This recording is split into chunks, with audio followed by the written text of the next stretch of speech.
தூத்துக்குடியிலிருந்து சென்ற 500 டன் கடல் உணவுப் பொருட்களை திருப்பி அனுப்பியது அமெரிக்கா. கடல்ல முக்கியமே கிடைக்கிற இந்த சிங்கி இறால், கணவாய் மீன்கள், இந்த மாதிரி விலையுயர்ந்த மீன்கள் நம்ம சொல்றோம் தமிழ்நாட்டுல, அந்த மீன்கள்லாம் அமெரிக்கர்கள் விரும்பி சாப்பிடுறாங்க. அதனால அமெரிக்க மக்களுக்கு விரும்பின அந்த மீன்களை ஏற்கனவே எடுத்த ஆர்டரின் படி இங்க இருந்து ஒரு 500 டன் 60 கண்டெய்னர்ல தூத்துக்குடில இருந்து புறப்பட்டு அமெரிக்கா போயிருக்கு. ஆனா அமெரிக்கா போய் சேர்றதுக்கு முன்னாடியே அமெரிக்கால இருக்க அந்த துறைமுகம் என்ன சொல்லிருக்காங்கன்னா, அமெரிக்க துறைமுகம்லாம் இந்தியால இருந்து வரக்கூடிய இந்த கடல் உணவுப் பொருட்களை நாங்க இறக்குமதி இப்ப செய்ய முடியாது. ஏன்னா இந்த புதிய வரி விதிப்பு வந்து ஆகஸ்ட் 27 அறிமுகமாயிருச்சு. அந்த வரி விதிப்பின்படி ஏற்கனவே ஒத்துக்கொண்ட தொகை விட அதிக வரி இங்க கட்டணும். அதனால இந்த 500 டன் மீனை நாங்க இங்க எடுத்துக்க முடியாதுங்கிறாங்க. சரி, வெறும் மீனவர்கள் தான் பாதிக்கப்படுதா அப்படின்னு பார்த்தா அது மட்டும் கிடையாது.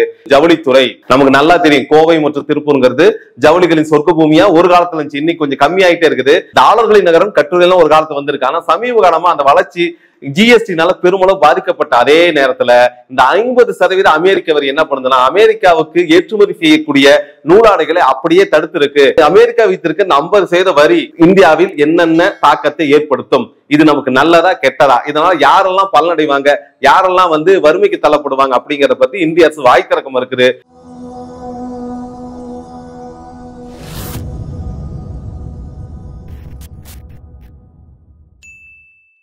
தூத்துக்குடியிலிருந்து சென்ற 500 டன் கடல் உணவுப் பொருட்களை திருப்பி அனுப்பியது அமெரிக்கா.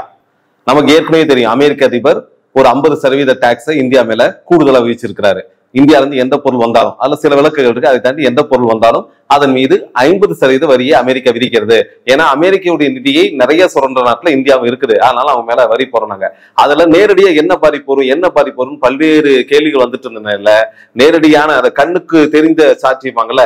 அந்த வகையில தமிழ்நாட்டின் தூத்துக்குடி மாவட்டத்துல இருந்து மீனவர்கள் என்ன பண்ணிருக்காங்கன்னா, ஒரு 500 டன் கடல் உணவு முன்னாடியே பெற்ற ஒப்பந்தம் தான் அது. அந்த ஒப்பந்தத்தின் அடிப்படையில் கடல்ல முக்கியமே கிடைக்கிற இந்த சிங்கி இறால், கணவாய் மீன்கள், இந்த மாதிரி விலையுயர்ந்த மீன்கள் நம்ம சொல்றோம் தமிழ்நாட்டுல, அந்த மீன்கள்லாம் அமெரிக்கர்கள் விரும்பி சாப்பிடுறாங்க. அதனால அமெரிக்க மக்களுக்கு விரும்பின அந்த மீன்களை ஏற்கனவே எடுத்த ஆர்டரின் படி இங்க இருந்து ஒரு 500 டன் 60 கண்டெய்னர்ல தூத்துக்குடில இருந்து புறப்பட்டு அமெரிக்கா போயிருக்கு. ஆனா அமெரிக்கா போய் சேர்றதுக்கு முன்னாடியே அமெரிக்கால இருக்க அந்த துறைமுகம் என்ன சொல்லிருக்காங்கன்னா, அமெரிக்க துறைமுகம்லாம் இந்தியால இருந்து வரக்கூடிய இந்த கடல் உணவுப் பொருட்களை நாங்க இறக்குமதி இப்ப செய்ய முடியாது. ஏன்னா இந்த புதிய வரி விதிப்பு ஆகஸ்ட் 27 அறிமுகமாயிருச்சு. அந்த வரி விதிப்பின்படி ஏற்கனவே ஒத்துக்கொண்ட தொகை விட அதிக வரி இங்க கட்டணும். அதனால இந்த 500 டன் மீனை நாங்க இங்க எடுத்துக்க முடியாதுங்கிறாங்க.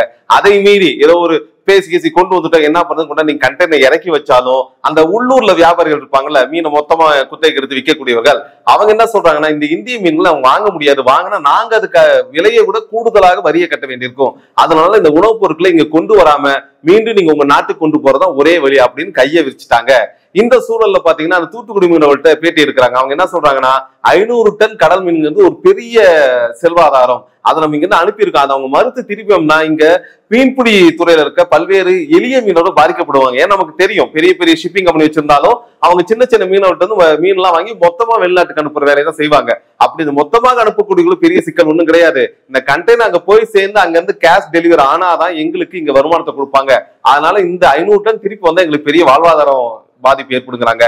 வெறும் தூத்துக்குடி மட்டும் இல்ல, திருச்செந்தூர் இருக்குது, சென்னை துறைமுகம் இருக்குது, இப்படி பல்வேறு துறைமுகம் தமிழ்நாட்டுல 16க்கும் மேற்பட்ட இடங்கள்ல இருந்து மீன் பிடிக்கப்பட்டு அமெரிக்கா மட்டுமல்ல மேற்குலக நாடுகள் மற்றும் ஆஸ்திரேலியா பகுதிகளுக்கு நம்ம அனுப்பிட்டு இருக்கோம். இப்ப இந்த அமெரிக்க வரி விதிப்பினால ஒட்டுமொத்தமாக மீனவர்கள் வாழ்வாதாரம் பாதிக்கப்படுது. சரி, வெறும் மீனவர்கள் தான் பாதிக்கப்படுதா அப்படின்னு பார்த்தா அது மட்டும் கிடையாது. ஜவுளித்துறை நமக்கு நல்லா தெரியும். கோவை மற்றும் திருப்பூர்ங்கிறது ஜவுளிகளின் சொர்க்க பூமியா ஒரு காலத்துல இருந்துச்சு. இன்னைக்கு கொஞ்சம் கம்மியாயிட்டே இருக்குது. எக்ஸ்போர்ட்ல திருப்பூர் நிறைய டாலர்களை குவிக்குது. டாலர்களின் நகரம் கட்டுரையெல்லாம் ஒரு காலத்துல வந்திருக்கு. ஆனா சமீப காலமா அந்த வளர்ச்சி ஜிஎஸ்டினால பெருமளவு பாதிக்கப்பட்ட அதே நேரத்துல இந்த 50% அமெரிக்க வரி என்ன பண்ணுதுன்னா, அமெரிக்காவுக்கு ஏற்றுமதி செய்யக்கூடிய நூலாடைகளை அப்படியே தடுத்து இருக்கு. அதனால நூலாடை துறையில மிகப்பெரிய உற்பத்தி பின்னடைவுன்னு சொல்லுவாங்க. ஏன்னா முன்னாடி திட்டமிட்டு இருப்பாங்க, அடுத்த மாதத்துக்கு இவ்வளவு உற்பத்தி, அதுக்கு அடுத்த மாதம் இவ்வளவு உற்பத்தி. ஆனா அமெரிக்கா அந்த கூடுதல் வரி வந்ததுக்கு அப்புறம் ஏற்கனவே செஞ்சுட்டு இருந்த உற்பத்தியில 30% குறைக்க வேண்டிய நிர்பந்தத்துக்கு திருப்பூர் பின்னலாடை மட்டும் கிடையாது, மீதி எல்லா இடத்துலயும் இருக்கிற பின்னலாடை மற்றும் ஆயுத்தாடை தயாரிப்புகள் மிகப்பெரிய பின்னடைவு சந்திச்சிருக்கு.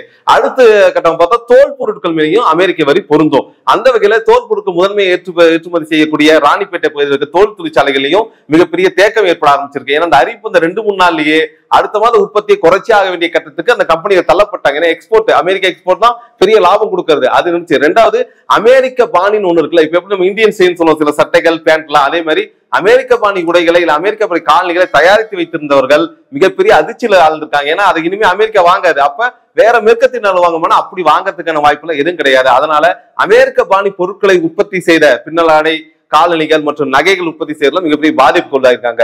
மூன்றாவது துறையாக சொல்றாங்க, இவங்க சொல்றது அழகு பொருட்கள். அழகு பொருட்கள் கலைநயம் இருக்க பொருட்கள் சொல்லுவோம். பூம்புகார் போன்ற கடற்பரப்புல இருக்க இந்த சங்குல வச்சு வலைகள் செய்யறது, மணி செய்யறது, அழகு பொருட்கள் செய்யறது ஒரு பக்கம். அதை தாண்டி உலோகங்கள் வச்சு செய்யப்பட்ட சிலைகள் இல்ல அழகு சாதன பொருட்கள் எதெல்லாம் அவங்க உற்பத்தி செய்யறாங்களோ அந்த அழகு சாதன பொருட்களை இனிமேல் அமெரிக்க சந்தையில் கொண்டு போய் விற்க முடியாது. ஏன்னா அதுக்கு 50% வரி போறதுனால ஏற்கனவே விற்ற விலைக்கு இல்ல ஏற்கனவே எடுக்கப்பட்ட ஆர்டருக்கு கொடுக்க வேண்டிய பொருட்கள் அப்படியே இங்க தேக்க முடியுங்கிறாங்க. ஒரு பக்கம் இது பார்த்தா நம்ம இங்க தேக்க முடியினால் என்ன ஆகும் அப்படின்னு பார்த்தா, இந்த இதுல ஒரு சந்தோஷமான விஷயம், இங்க தமிழ்நாட்டுல கொஞ்சம் நக்கல் நயாரி கூட பேசிக்கிறாங்க. ஏன்டா நாங்க கேட்டா சிங்கிகரால் வரவே இல்லை, அது கிடைக்கிறதே இல்ல, 5500 ரூபாய் 4000 விலை சொன்னீங்களா, இப்ப 500 டன் அங்க திருப்பி வர போகுதுல, இனி பாருங்கடா ஆட்டோமேட்டிக்கா இங்க தமிழ்நாட்டுல இருக்க மீன் சந்தைகள்ல விலை கடகடன்னு குறையும். ஏன்னா இந்த 500 டன் மட்டும் இல்ல, இனிமேல் அனுப்பக்கூடிய மீன்கள் கூட அமெரிக்கா விதிக்கிற வரிக்கு இங்க அனுப்ப முடியாது. அதனால இந்த மீன்களில் பெரும்பாலான ஒரு 30-40% வேணா மற்ற நாளுக்கு அனுப்பலாம், மீதி எல்லாம் தமிழகம் மற்றும் இந்திய சந்தைகள் தான் அவங்க வித்தாகணும். அதனால மீன்கள் விலை குறையுன்னு இன்னொரு பக்கம் நுகர்வாளர்னு சொல்லுவோம்ல, அவர்கள் ஒரு பக்கம் சந்தோஷமா தான் இருக்கிறாங்க. இந்த 50% வரி விரிப்பு பத்தி இந்திய அரசு என்ன சொல்லுது, இதுல என்ன ஆகுதுன்னு பொதுமக்கள் நம்ம பேசுறோம், பத்திரிகை பேசுறாங்க, எல்லாம் பேசுறாங்க. ஆனா இந்திய அரசு இதுவரைக்கும் அதிகாரப்பூர்வமாக ஒரு பிரஸ் மீட் வச்சு அமெரிக்கா வைத்திருக்க 50% வரி இந்தியாவில் என்னென்ன தாக்கத்தை ஏற்படுத்தும், இது நமக்கு நல்லதா கெட்டதா, இதனால யாரெல்லாம் பலனடைவாங்க, யாரெல்லாம் வறுமைக்கு தள்ளப்படுவாங்க அப்படிங்கறத பத்தி இந்திய அரசு வாய் திறக்க இருக்குது. இன்னும் சொல்ல போனா குறிப்பிட்ட அந்த பொருளாதார நிபுணர்கள் என்ன சொல்றாங்கன்னா, ஒரு 6 மாத காலம் போனாதான் இந்த அமெரிக்க வரினால இந்திய சந்தைகளில் மற்றும் வணிகங்களில் என்ன தேக்கம் அடையுதுன்னு நம்ம இனிமே பார்க்க வேண்டுங்கிறாங்க. நமக்கு என்ன வருமுன் காப்போங்கிறத ஒரு அரசோட பார்வையா இருக்கணும். ஆனா இந்த அரசு, ஒன்றிய அரசு இதுவரைக்குமே அமெரிக்கா 50% வரி விதிக்கிறேன்ட்டு கிட்டத்தட்ட போன ஏப்ரல் இருந்து சொல்லிட்டு இருக்காங்க. ஏப்ரல்ல சொல்லி ஆகஸ்ட் அமுல்படுத்த சொல்லிட்டாங்க. ஆகஸ்ட் முதல் வாரத்துல முதல் கட்டமாக ஒரு 25% வரியை போட்டாங்க. அடுத்து ஆகஸ்ட் 27 கூடுதல் வரியாக ஒரு 25% போட்டு இந்தியா மேல மொத்தம் 51% வரி அப்படின்னு முடிவு பண்ணிருக்காங்க. இந்த வரி ஏன் விதிச்சாங்கன்னா, அதுக்கு அமெரிக்கா சொல்ற காரணம், முதல் காரணம், அமெரிக்கா இந்தியாவில இருந்து நிறைய இறக்குமதி பண்ணுது. ஆனா அமெரிக்கால இருந்து இந்தியா கொஞ்சமா தான் வாங்கிக்கிறாங்க. அதனால அதை ஈடுகட்டுறதுக்காக பொருளாதாரத்தை 2 பேரும் ஒன்னா இருக்கும்ல, அதனால இந்த வரி விதிப்புனால அமெரிக்காவுடைய பின்னடைவை நாங்க சரி பண்ண போறோம், முதல் காரணம். ரெண்டாவது காரணம், முதல் 25% இது, ரெண்டாவது 25% வரிக்கு ட்ரம்ப் சொன்ன காரணம் என்னன்னா, அவர் சொல்றாருன்னா, இந்தியா தனக்கான கச்சா எண்ணெய், பெட்ரோல் டீசல் சேர்த்து கச்சா எண்ணெய் வரும்ல அது, மற்றும் இயற்கை எரிவாயு மற்றும் சில மூலதன பொருட்களை ரஷ்யாவில் இருந்து வாங்குகிறார்கள். ரஷ்யாவில இருந்து அதிக எண்ணெய் வாங்கும் நாடுகள் இந்தியாவும் ஒன்னா இருக்குது. அதன் காரணமா ரஷ்யாவுக்கும் யுக்ரைனுக்குள்ள போர் நடந்துட்டு இருக்குல்ல, யுக்ரைன்ல குழந்தைகள் எல்லாம் கொல்லப்படுறாங்க, அழித்துளிக்கப்படுறாங்க, ரஷ்யா கண்ணாபன ஏவுகணை விசை, இதுக்கான பணம் எங்க இருந்து கிடைக்குதுன்னா இந்தியாவுக்கு அவங்க விற்கிற எண்ணெய் இருக்குல்ல, அந்த காசுலதான் இவங்க இதெல்லாம் செய்யறாங்க. இது இந்தியாவுக்கு தெரியாதா? அதனால போரை நாங்க விரும்புறது இல்ல, அதனால இந்தியா மேல கூடுதல் வரி விதிக்கிறோம். உடனடியாக அது ரஷ்யாவில இருந்து கச்சா எண்ணெய் வாங்குறத நிறுத்திடணும். அது உடனடியா வேற எதுவும் நடவடிக்கை போகக்கூடாது. அமெரிக்காவோட கலந்து பேசி வேற நாடுகிட்ட இருந்து எண்ணெய் வாங்கிக்கலாம் அப்படிங்கறத ட்ரம்ப் வெளிப்படையா அறிவிச்சிருக்கிறாரு. இங்கதான் பெரிய சிக்கலே எழுது. ஏன்னா நமக்கு நல்லா தெரியும், இஸ்ரேல் பாலஸ்தீன் போர் பல காலமா நடந்துட்டு இருக்கு. இஸ்ரேல் பாலஸ்தீனை கொஞ்சம் கொஞ்சமா முழுங்கிட்டே இருக்கு. பாலஸ்தீன் ஐநாவால் அங்கீகரிக்கப்பட்ட நாடு. அந்த நாட்டின் மீது இஸ்ரேல் நடத்துற போருக்கு ஒட்டுமொத்த சேஃப்கார்டு இல்ல, ஒட்டுமொத்தமா அந்த போருக்கான பொருளாதாரம், தொழில்நுட்பம் எல்லாத்தையும் கொடுக்குற அமெரிக்கான்னு உலகத்திற்கு அத்தனை பேருக்குமே தெரியும். ஆனா அந்த போரை பத்தி எந்த வாயும் ட்ரம்ப் திறக்க மாட்டேங்கிறாரு. அவர் யுக்ரைன் போரை மட்டும் பேசுறாருங்கிறது ஒரு குற்றச்சாட்டு. ரெண்டாவது குற்றச்சாட்டு, இயற்கை எரிவாயு மற்றும் எண்ணெயை நம்ம மட்டும் ரஷ்யாக்கிட்ட இருந்து வாங்கல, பல்வேறு நாடுகள் கூட அங்கிருந்து வாங்கிட்டு இருக்காங்க. கூடுதலா அமெரிக்க அணு ஆயுத தொழிற்சாலைக்கு வேண்டிய முக்கியமான கனிமங்கள், அந்த ரேடியோ ஆக்டிவ் எலிமெண்ட்ஸ் வாங்கல, அது இன்னும் கூடுதலா பார்த்தா கச்சா எண்ணெய் ஒரு பகுதி, இது எல்லாமே அமெரிக்கா ரஷ்யாட்ட இருந்தா இன்னமும் வாங்கிட்டு இருக்குது. அப்ப அமெரிக்க பத்திரிகையாளர் ஒருத்தர் கூட கேள்வி எழுப்புறாரு, ட்ரம்ப் அவர்கள், நீங்க இந்தியா மேல இந்த குற்றச்சாட்டை சொன்னீங்க, ஆனா அமெரிக்காவே தற்போதைய இருப்புல ரஷ்யாட்ட இருந்தா பல்வேறு பொருட்களை வாங்கிட்டு இருக்கா, அப்ப அதெல்லாம் இந்த சிக்கல்ல உட்படாதா? அதனால உக்ரைன் போருக்கு பல்வேறு நிதி கிடைக்காதா? இது எப்படி நீங்க பாக்குறீங்கிறப்ப ட்ரம்ப், இல்ல இதெல்லாம் என்னுடைய மந்திரி சபையில தான் கேட்கணும், எனக்கு அதை பத்தி சரியான விவரம் தெரியல, அடுத்த பிரஸ் மீட்ல அதை பத்தி பதில் சொல்றேன்னு மலுப்பெல்லாம் நழுவிட்டாரு. இதுதான் நடந்த கரை. இந்த 50% வரி இந்தியா மேல வந்துருச்சு. இந்தியா என்ன நடவடிக்கை எடுக்க போகுதுன்னா எதுவுமே கிடையாது. இதுல ரொம்ப கேலி கூத்தான விஷயம், அமெரிக்க அதிபராக ட்ரம்ப் பதவி ஏற்றாரு ஜனவரி மாதம் அவர் பதவியேற்ற உடனே முந்திக்கொண்டு அவரை சென்று பார்த்த முதல் பிரதமர்ங்கிறவர் நம்ம இந்திய பிரதமர் நரேந்திர மோடி தான். 56 இன்ச்சை தூக்கிட்டு அங்க போயிட்டாரு. அமெரிக்க அதிபர் ட்ரம்ப் ஒரு கட்டி தலைவி, எங்கள் 6 இந்தியா, அவங்க நாங்க எல்லாமே வச்சிருக்கோம் சொல்லி பிப்ரவரி மாதம் ஒரு ஒப்பந்தமும் போடுறாங்க, காம்பாக்ட் ஒப்பந்தம் சொல்லுவாங்க. இந்த காம்பாக்ட் ஒப்பந்தம் என்ன சொல்லுது அப்படின்னா, வணிகம், தொழில்நுட்பம், கல்வி மற்றும் ஆராய்ச்சி, அது இல்லாம கூடுதலாக ராணுவ பாதுகாப்பு கட்டமைப்பு, இதுல எல்லாம் அமெரிக்காவும் இந்தியாவும் ஒன்றிணைந்து செயல்படுறது. எது வரைக்கும்? இன்னும் ஒரு 10 வருடத்துக்கு, அதன் பிறகு 50 வருடத்துக்கு ஒன்றிணைந்து செயல்படுறதுக்கு ஒரு திட்டம். அதுல 500 பில்லியன் பொருளாதாரத்தை இந்தியாவும் அமெரிக்காவும் இணைந்து உருவாக்கும், இல்ல பகிர்ந்து கொள்ளும். அந்த அளவுக்கு வணிக வளர்ச்சி இருக்கும் எல்லாம் சொல்லிட்டு தான் ட்ரம்ப் இந்த நடவடிக்கையில கொண்டு வராரு. இதுல முக்கியமா கவனிக்க வேண்டியது, இந்த காம்பேக்ட் ஒப்பந்தத்துக்கு கீழே என்ன அவங்க கேட்டிருக்காங்கன்னா, பால் மற்றும் உணவுப் பொருட்கள் இந்த இண்டஸ்ட்ரியில அமெரிக்க நிறுவனங்களை நேரடியா நீங்க அனுமதிக்கணும் இந்தியா கிட்ட கோரிக்கை வைக்கிறாங்க. அந்த கோரிக்கை நிறைவேறல. அதே போல இந்தியால கல்வி நிறுவனங்கள் தொடங்குறோம், அதுக்கு அனுமதி கேட்கிறாங்க, அதையும் இந்தியா கொடுத்துருது. அதே மாதிரி ராணுவ தொழில்நுட்பம், அதே மாதிரி ராணுவ பொருட்கள் வாங்குறதுல அமெரிக்காவுக்கு நீங்க முன்னுரிமை தரணும் இந்தியா கிட்ட கோரிக்கை வைக்கிறாங்க. இந்தியா இதெல்லாம் ஏத்துக்குது. இந்த ஏற்றுக்கொண்ட காம்பேக்ட் ஒப்பந்தம் நடைமுறைக்கு வந்துட்டு இருக்கு. இதே நேரத்துலதான் அமெரிக்க அதிபர் ட்ரம்ப் இந்தியா மேல வரி விதிக்கிறாரு. ஆனா காம்பேக்ட் ஒப்பந்தம் பத்தி பக்கம் பக்கமா விரிவாக எழுதுகிற ஒன்றிய அரசின் அமைச்சர்கள் மற்றும் தொழில்நுட்ப வல்லுநர்கள் இதுவரைக்கும் இந்த 50% வரியில இந்த காம்பேக்ட் திட்டங்கிறது இணைகிறா இல்லையா, இந்த காம்பேக்ட் திட்டம் ஏன் இந்த 50% வரியை தடுக்கல, நம்மளால அமெரிக்கா பலனடையுதல்ல, நம்ம எப்படி அமெரிக்காவில் பலனடைங்கிற பேச்சை கூட ஆரம்பிக்கவே இல்லை. பொதுவாக இங்க சொல்லுவாங்க, நரேந்திர மோடி லோக குரு, அவர் விஸ்வகுரு, அவரை பார்த்தா உலகத்திற்கு எல்லா பிரதமர் மற்றும் அனைத்து அரசியல் தலைவர்களுக்கும் பெரிய பயம் மரியாதை இருக்கும். இந்தியாவை உலகமே பயங்கரமா பாக்குது, நம்ம உலகத்தை 4வது பொருளாதார சக்தி 3வது இடத்துக்கு வந்துட்டோம். இப்படி பல்வேறு சொல்லாடல்கள் வந்தாலும் கூட இது எதுவுமே அமெரிக்க அதிபர் ட்ரம்பை பாதிக்கல. சரி, அமெரிக்க அதிபர் ட்ரம்புடைய இந்த வரி விதிப்பை பத்தி இந்தியால பேசுறது ஒரு பக்கம் இருக்கட்டும், மறுபக்கம் ஒண்ணு இருக்குல்ல, அமெரிக்கால இதை பத்தி என்ன பேசுறாங்கன்னா, அமெரிக்கால இருக்க சிறந்த பொருளாதார நிபுணர்கள் இது அமெரிக்க அதிபராக இருக்க ட்ரம்புடைய முட்டாள்தனம், அவர் கிட்டத்தட்ட ஒரு மரக்கல்டு போல செயல்படுறாரு, அவர் குறிப்பிட்டிருக்க இந்த வரி விதிப்புல ஏகப்பட்ட துறைகள் குறிப்பிடுறாரு, இல்ல சில துறைகள்ல இந்தியாவுக்கும் அமெரிக்காவுக்கும் எந்த சம்மந்தமே இல்ல, இன்னும் சில துறைகள்ல இந்த மாதிரி சட்டங்களை உள்ள கொண்டு வரதுக்கு வழியே இல்ல, அவர் எப்படி இந்த 50% வரியை விதிச்சாருன்னு எங்களுக்கு தெரியலங்கிறாங்க. அதே போல ட்ரம்ப் இங்க மட்டும் இல்ல, உள்ளூர் மக்கள் மீது ஏகப்பட்ட வரியை குவிச்சு வச்சிருக்கிறாரு. அந்த உள்ளூர் மக்கள் மீது குவிக்கப்பட்ட வரிக்கு பெடரல் கோர்ட்டுக்கு போறாங்க. பெடரல் கோர்ட் என்ன சொன்னா, ட்ரம்ப் எதை நினைச்சு செஞ்சிட்டு இருக்காரு, அவரு ஒரு ஜனநாயக மக்களாட்சி நடக்கிற நாட்டோட அதிபர், அவர் பாட்டு இஷ்டத்துக்கு அறிவிப்புலாம் வெளியிட முடியாது, முறையா நாடாளுமன்றம் கூடணும், செனட் கூடணும், அங்க முடிவெடுத்து அறிவிக்க முடியும். அந்த வகையில அதிபர் ட்ரம்ப் சொல்லிருக்க 50% வரி இந்தியா மேல வீச்சிருக்கலாம், ரொம்ப அவத்தமானது, இதை பத்தி நாடாளுமன்ற கூட்டத்துல அவங்க பேசுவாங்க அப்படின்னு சொல்லி முடிச்சிருக்காங்க. அந்த அளவுக்கு தான் ட்ரம்புடைய சிக்கல். அங்க இந்தியா இந்த 50% வரி விதிப்பை தாங்குமா அப்படிங்கிற கேள்விக்கு சாதகமா பாதகமா சில பதில்கள் வந்திருக்கு. சாதகமா என்ன சொல்றாங்கன்னா, ஜிடிபி நம்ம ஒட்டுமொத்த உள்நாட்டு வளர்ச்சிமாங்கல, இந்த ஜிடிபி குரோத்ங்கிறது நல்லா இருக்கு, அதனால அமெரிக்காவுக்கு நம்ம அனுப்புற பொருட்கள்ல இந்த 50% வரி கூடுதலானா கூட ஒரு 2% ஜிடிபி தான் குறையறதுக்கு வாய்ப்பு இருக்குது, மற்றபடி பெரிய சிக்கல்ல வர, அதனால நம்ம சமாளிச்சிடலான்னு ஒரு தரப்பு. ரெண்டாவது என்ன சொல்றாங்கன்னா, இந்த 50% வரி வீச்சதுல இந்தியாவோட அமெரிக்காவுக்கு தான் ரொம்ப பாதிப்பு. ஏன்னா அமெரிக்கா தான் அதிக பொருட்களை இந்தியால இருந்து இறக்குமதி பண்ணிட்டு இருக்கு, ஐபோன் ஆகட்டும், இல்ல செமிகண்டக்டர்ஸ் ஆகட்டும், இந்த மாதிரி எலக்ட்ரானிக் குட்ஸ் எல்லாமே இதுல சேருது.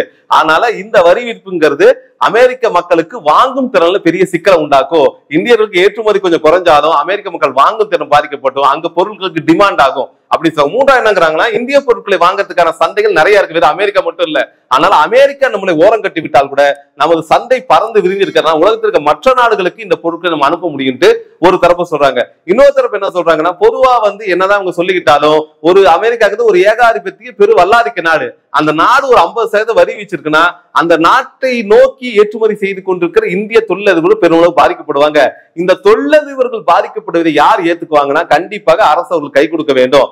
அரசு அப்படி கை கொடுச்சுன்னா அந்த தொழிலதிபர்களுடைய பாதிப்பு குறையும். ஆனால் அதற்கு ஈடாக மக்கள் தலையில தான் வரி விதிப்பு அதிகமாகும். ஏன்னா அந்த 50% வரி பத்தி பேசும்பொழுதே குறிப்பா என்ன சொல்றாங்கன்னா, இந்தியாவில போட்டிருக்க இந்த ஜிஎஸ்டி ஆண்டுக்காண்டு அதிகமாயிட்டே வருது வரி வசூல்ங்கிறது, அதனால இந்த வரி வசூல் இந்தியாவை சத்தமையா வச்சிருக்குங்கிறாங்க. அந்த வகையில ஏற்கனவே நமக்கு தெரியும், ரஷ்யால இருந்து கச்சா எண்ணெய் வாங்குறதுல கிட்டத்தட்ட 1,60,000 கோடி கடந்த 3 ஆண்டுகள் மட்டும் லாபம் கிடைச்சிருக்கு. சரி, இந்த 1,60,000 கோடி யாருக்கு லாபம் அப்படிங்கிற கேள்வியை கேட்டா அது கண்டிப்பாக இந்திய பொதுத்துறை நிறுவனங்களுக்கு கிடையாது, இந்திய மக்களுக்கும் கிடையாது, இந்திய நுகர்வோருக்கும் கிடையாது. யாருக்கு லாபம்னா, ரஷ்யாவில இருந்து அந்த கச்சா எண்ணெயை இந்தியாவுக்கு இறக்குமதி செஞ்ச தனியார் நிறுவனங்கள் இருக்காங்கல்ல, அதானி அம்பானி கார்பரேஷன்ஸ், இவங்களுக்கு தான் அந்த லாபம். அவங்க தான் சுத்திகரிப்பு பண்ணி இந்தியாவில ஸ்டாண்டர்ட் ரேட்டுக்கு வித்துட்டு இருக்காங்க. அதனால ரஷ்யால இருந்து குறைந்த விலைக்கு கச்சா எண்ணெய் வாங்கினா அதுக்கு ஒரு வரி குறைப்பு, அங்க அதை இங்க சுத்திகரிப்பு பண்ணப்ப அதுக்கு ஒரு வரி குறைப்பு, அதை கன்சியூமர்ட்ட கொண்டு அதுக்கு ஒரு வரி குறைப்பு. இந்த வரி குறைப்பு அத்தனையும் அதானி அம்பானி போன கார்பரேட்டுகளுக்கு தான் உதவணுச்சே தவிர பொதுமக்களுக்கு வரி எதுவும் மாற்றப்படவே இல்லை. நமக்கு தெரியும், கிட்டத்தட்ட ஒரு 3 வருடமாக இந்த பெட்ரோல் விலைங்கிறது 100 அப்படிங்கறதா இருக்கு. ஆனா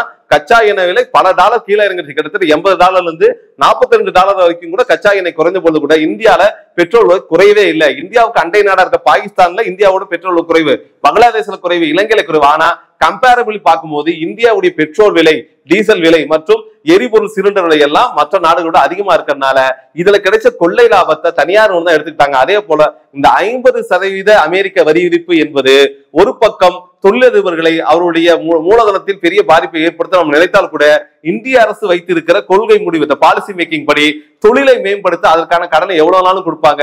அதை வாரா கடன் தள்ளுபடி பண்ணுவாங்க. அதை கடந்த நம்ம கொரோனா காலத்தையும் பார்த்தோம், கடந்த ஆண்டு கூட பார்த்தோம். கிட்டத்தட்ட 4 லட்சம் கோடி கடனை தொழிலதிபர்களுக்கு தள்ளுபடி பண்ணிருக்காங்க. ஆனா விவசாய கடனோ கல்வி கடனோ இல்ல சிறு நுகர்வோருக்கான கடன் எதையுமே இந்திய அரசு தள்ளுபடி பண்ணல. அந்த வகையில இந்த 50% ட்ரம்பின் வரி விதிப்பின் கூட பாதிக்கப்படும் பெரும் தொழில் நிறுவனங்களுக்கு எந்த பாதிப்பும் இல்லை. அதை அரசு ஈடுகட்டும்.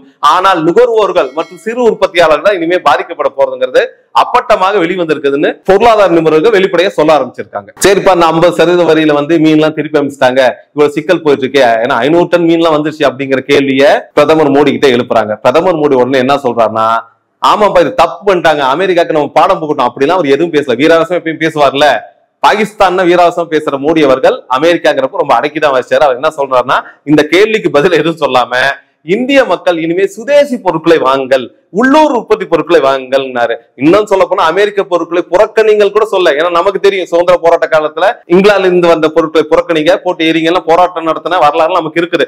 ஆனா தற்போதைய சொல்ல 50% வரி வித்த போது கூட மோடி என்ன சொல்றேன்னா, நீங்கள் சுதேசி பொருட்களை வாங்கன்னு ரொம்ப சிம்பிளா அந்த பேட்டி முடிச்சிட்டாரு.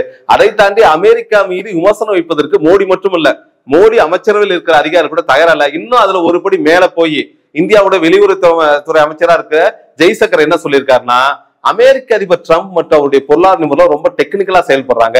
அவங்க முன்னாடி இருந்த அரசு மாதிரி அடாவடித்தனம் இல்லாம இந்த வரி விதிப்பு கூட ஒரு பாலிசி மேக்கிங்கா கொஞ்சம் கொஞ்சமா அமுல்படுத்துறதுனால நமக்கு அவங்க கிட்ட கத்துக்க வேண்டிய விஷயம் நிறைய இருக்குன்ட்டு அமெரிக்க அதிபருக்கு பாராட்டு பத்திரத்தை ஜெய்சங்கர் வாச்சிருக்காரு. அதுதான் இருக்கலே கால கொடுமை.